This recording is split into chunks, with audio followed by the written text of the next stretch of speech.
Boom, here we go. BattleRapDotCom, Hip Hop DX. The end of Blackout 7.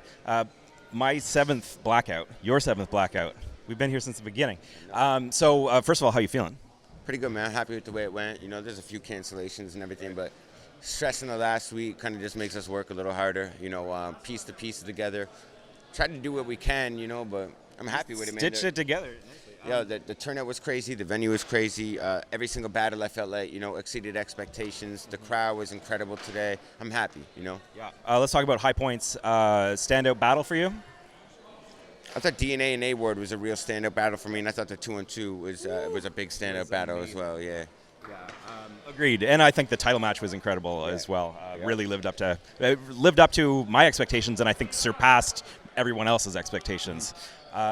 So great. I think also, A-Ward, DNA was kind of the surprise breakout battle of the weekend. The 2-on-2 really inspired matchmaking. Was that your idea? Whose idea was that? Yeah. What made you put those first-time partners together?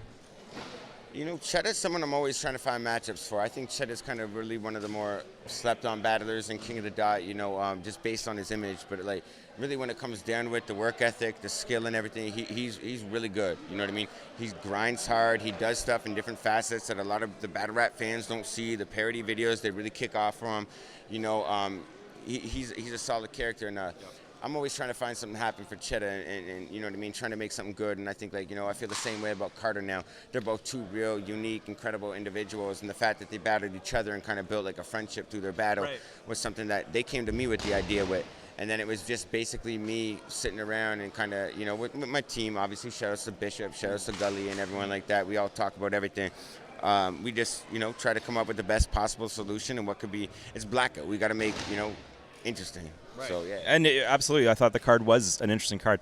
I guess after the title match, did you feel like you knew who they were going to announce or who you were going to announce? Nah, man, I had no idea. You know, the title match is something I always really try to, like, keep my own perspective out of, because I feel like the second I put my own perspective in it, I get biased towards someone, and I really try to avoid that at all costs, you know. I'm happy with it either way, you know. Head Ice winning. Head Ice is very loyal to King of the Dot. I'm super happy for him. I'm proud for him. He works very fucking hard. And Ron is someone who, you know what I mean, he speaks for himself. His resume speaks for himself. The stuff he's doing outside of battle rap and the way that he kind of used the chain to elevate his position in the game outside of the game, you know what I mean? Working with a TV show, Drop the Mic. Was he, I presume he was embodied as well? Yeah. So, everybody's kind of making moves out in LA these days. Head Ice, the first black King of the Dot champion. Is that accurate? I guess, man. Yeah, I mean, it's not that I don't see color. I don't really think about weird shit like that. I mean, that's something a big deal, though. I guess so, man. That's something that people on the internet that sit there and just fucking debate on shit all day are going to point out or something like that. But, like, I don't know, man. I just base it off what happens here. Right. You know, whether you fucking glow in the dark, whether you're fucking Barney Purple, or whether you're daylight and show up as whatever you want. Like, I don't know. You win, you know? Like, that's... My theory, we've never actually really talked about this, but I have a theory that, you know, part of the reason that the chain of succession has been from, you know, white guy to white guy is that it's like black battle rappers battle in more leagues. So they're like, they have more opportunities, they go out other places.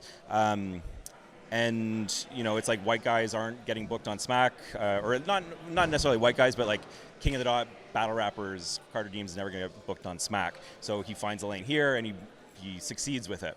Anyhow, yeah.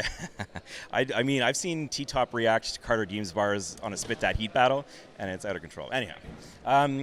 Let's talk about the cancellations. They've all been kind of addressed. I'm just going to run through them, and if you want to expand on them. Yeah, man, I'm happy to, because... Young Ill disappeared?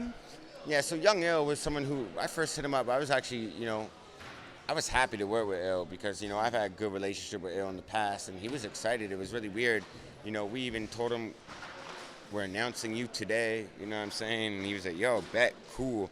And then all of a sudden, he just kind of never responded again, you know. And when I wasn't able to hit him up and contact him about purchasing a flight, it started causing concerns. And Verb was kind of telling us, like, yo, this is what Ill does, you know what I mean? Don't worry, he being creative, but, like, we took matters into our own hands and kind of, when another situation happened with another battler, that's when we were like, okay, let's pull a cord on this one. And So right, it was Young Il pass when Young Il backed out or canceled or whatever he did.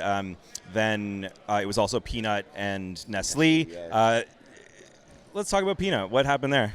Well, let him tell y'all, man. Like, I don't know, bro. Like, I'm not here to shit on anyone. You know what I mean? I respect Peanut. I think Peanut is someone I'm a big fan of.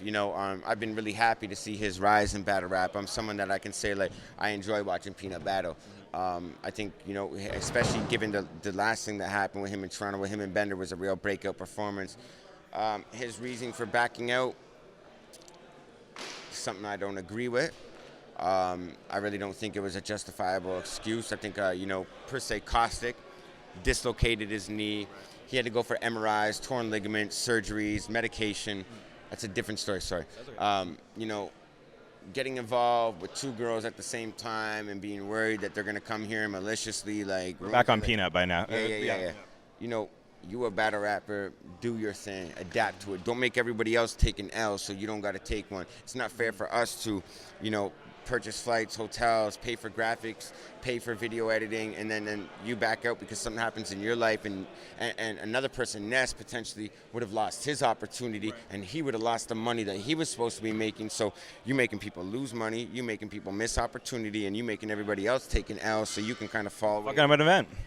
You know what I'm saying? Fall out in the back and avoid it and come back in a couple months and try to have a resurgence, acting like nothing's cool, but like, it's just not the way shit works, man. Like, be a man, bro. Like, I don't know, bro. I'm not here to shit on anyone's prayer. I think he's an incredible rapper. Will we see him on King of the Dot again? Potentially. You know what I mean? That's up for him to really make up for it, man. Like, all I did was try to provide a platform, try to provide an opportunity, and put someone in a position where I think they could elevate themselves, you know what I mean? Whether they put us in a position where we're now having to, recompensate for their decisions and stuff like that, it's not something I want to deal with in the future. So I guess that's something we'll discuss, and it's up to him to really kind of make it up, And he got to make it up to Ness as well. This ain't just on us, you know what I mean? Like, there's other people that you really stripped an opportunity for, and this is a big stage, and for Ness and Pass to have to do this on 2-week notice, it's, you put them in a position too, man. So I still got love for Peanut. It ain't like, no, I obviously don't hate him or anything, but I just don't feel like, when something like that happens, you need to man up and rise to the occasion. A lot of people don't know. Last year, Bishop had a real crazy thing happen where his rounds were even sent to Pass, and he was nervous about it. But by a girl. Yeah, but he still did it. You know what I'm saying? Because he realized, I can't be fucking with y'all. Did everything right, so a personal issue on my end is my fucking personal issue. That's mine. You know what I'm saying? Don't make everybody else suffer because you got a personal issue. I remember that kind of behind the scenes situation. I remember Pass being like, somebody, like, this girl sent me the stuff, but I don't know if it's Bishop behind it. It's like trying to bluff me, and it's like, so he was all like, it was these weird head games with everything. Bishop went through it too. He was obviously concerned. You have a week before your battle, and someone sends your opponent your rhymes, but he, like I said, man, he had to own up to it, and he was just like, fuck it, man. This is me who got me in this position. I'm gonna ride it out. Let's go. Crazy. Any other kind of behind the scenes stories that you'll remember from this weekend? I don't know. I guess the Aver situation's also, you know what I mean, is a shitty situation too. A lot of people don't know. Verb actually paid an extra $300 to get his passport expedited. And because there's like the state of Missouri and Illinois no longer allowing licenses to be TSA approved, so a license can no longer get you on a plane and fly you from Missouri to Illinois or Missouri to California, Missouri to Dakota, whatever the fuck it is, right? So there's a lot of passport issues and a lot of people backlog. And I was on the phone with the post office, and I think they forwarded me to the Secretary of the Department of State of Missouri or something like that, where they're, because I was asking them, you pay for a service and it don't get provided, somebody got to get reprimanded. You can't be having people pay thousands of dollars for flights, hotels, vacations, and then it's a fuck up on your end, especially when we're paying for a service to get it early. You know what I mean? So Verb did everything in his behalf. Like, he was FaceTiming me from passport offices and stuff like that. So it's just like a series of unfortunate events. But I think people forget, like, we're not just setting up 5 battles. You know what I mean? And the 5 people we're not setting up ain't just from here. So shit's gonna happen when you set up. You have 29 battlers coming here, man. Some stuff's going to happen. I'm sick as a dog, bro. I've been sick as a dog this whole week. On Thursday, I didn't even think I was going to make the press conference, bro. And then I just started, like, taking, pills like I'm That adrenaline helps too. I think you got 4 days of adrenaline behind you. You know. Yeah. Well, I think overall, solid event. I had a great time, as I always do at King of the Dot events, and I think the crowd was really good today.